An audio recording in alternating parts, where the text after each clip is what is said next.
I've lived right there almost 20 years, and I was I'm the only person left who helped start the garden.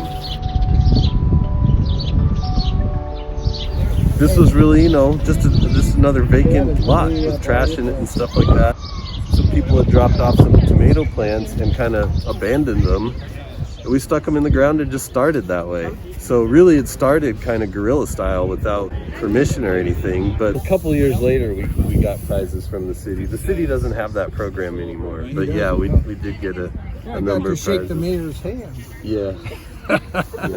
There are a lot of benefits to gardening. The first thing that brings people in is that they want to grow their own food. They want to grow organic food, and they want to be able to have a space to do that. And I think in a place like Chicago, being in a city, having a place like this is so important because there are very few places for people who are living in apartments and high-rise buildings to grow their own food. And so a couple of gardeners actually bought their condos because of where this was situated, and now they're here.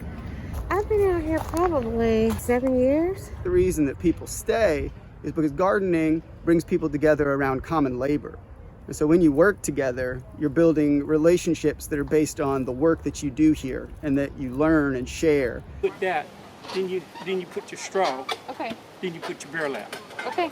For the gardeners that come here, they quickly realize that they're building a space that is beautiful for the community. It shows that there are people that are here gathering together and giving back. They know that we are providing food for the people who are experiencing food insecurity, working with a food pantry.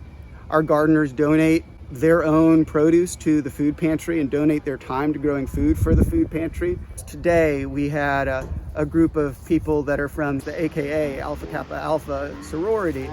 Here I am, not a member of AKA, but learning about their sisterhood and building a fire. And to me, that's just a special moment because I'm not from Chicago, I'm not from Illinois, and for me to be able to encounter people that are my neighbors and learn about their lives, to me, that's what makes the garden so precious.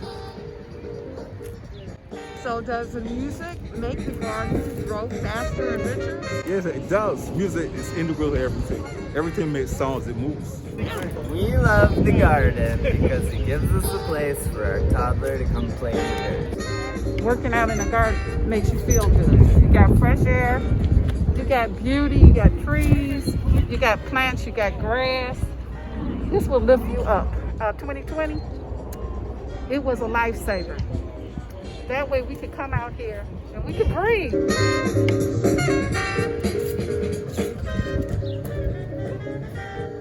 So for us, what makes this sustainable is the partnership we have with the owners of this land, and that's First Presbyterian Church.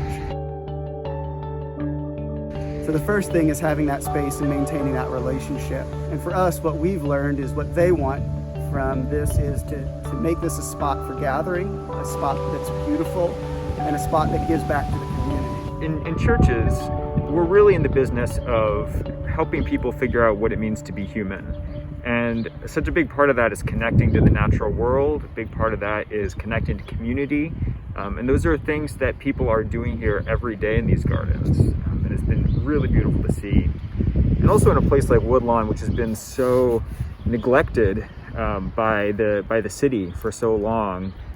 In a place where, when it's not being ignored, sometimes it's actively being torn down. Well, we actually gardened about a block away on land that the city owns, and for the longest time the situation has been if the alderman is okay with you gardening there, you can garden there, but this year the city said no.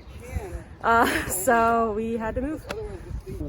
So a lot of water drama. The challenges are that the city will not allow us to use our 2-inch water, which gives us enough pressure. We're a larger garden than a lot of gardens, and we really need that pressure, that water pressure, in order to go all over the garden. So we're gonna have to retool all of our things this year to be compliant with what the city wants. The city to get very picky about what they think we need to be doing with the water, a time when people need their gardens and need to eat from their gardens, and that's when they decide that they're going to make it very hard for us, with no sympathy for the fact that we don't have the money for the extra pipes, the wider pipe. And I just think it's a cruel and thoughtless thing for the city to be doing. Very badly timed. It would never be well timed. But this is the worst possible time you could do it, when people need this food. And we have the food pantry. It would be ideal if we could use our 2-inch equipment. But, you know, we'll work with our 3/4 inch hoses and equipment, and we'll just kind of change up how we're doing things.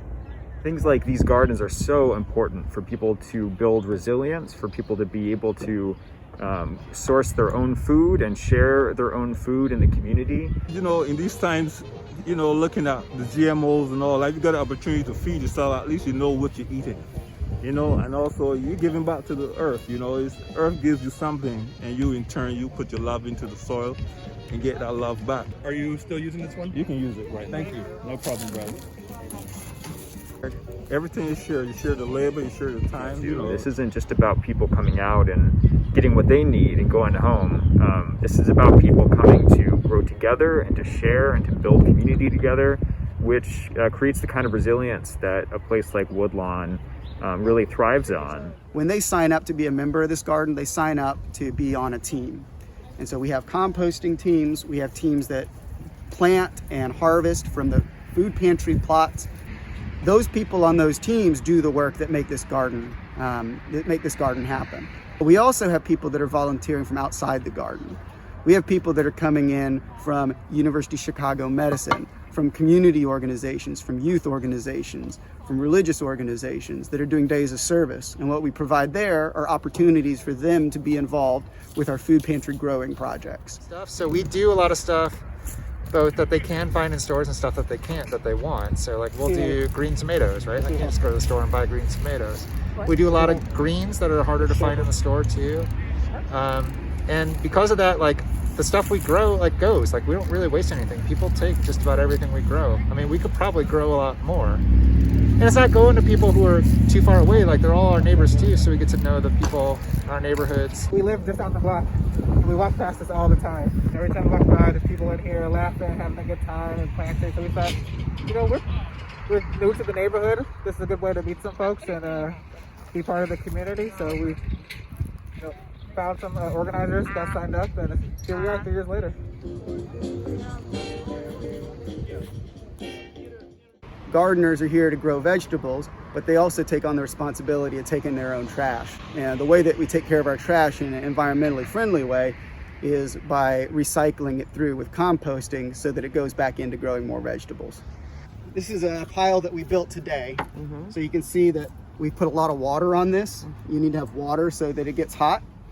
And we put a layer of coffee chaff and then a layer of garden waste, and we did that and built it like a cake. And each layer is nice and wet. And within about 7 days, it'll get up to about 140 degrees. And once we get up to that point, we'll turn it over into that empty bin. And we're always turning it. We never get too much nitrogen in there because nitrogen is going to be what makes it smelly. So we have a couple of gardeners that help maintain this infrastructure. We have a cistern here, cistern here. This holds about 400 gallons. This holds over about 1,000 gallons. Unfortunately, we've not been able to access water through the fire hydrants because of the permitting process this year. So we've had the benefit of a good neighbor here in Institute Christ the King who has been giving us their water, and we've been filling up from their water source for 6 months now. And we have to fill these tanks up both about 2-3 times a week. Gardeners come in, they put 20, 40, 60 gallons using their watering cans on their plots. And that's been a real burden on gardeners this year. So we're hoping next year that we'll be able to get back tapped into the fire hydrants. So we try to capture water from the roof of our garden shed, comes in through the downspout and goes into our cistern. But that's 400 gallons, and you'd have to have many, many inches of rain to fill that up. Now, unfortunately, we can't rely only on rain to supply our water tanks. This spot is for the firefighter and first responders. We take it over to them once a week, and it's fresh produce that we grow here for them that they'll be able to enjoy. And no telling how old this tree is. I'm unaware, but this is what attracted me to this particular garden. After coming 2 years in a row, knowing other people in the garden, now I'm under the tree that really attracted me. So it has a certain energy that I'm connected with.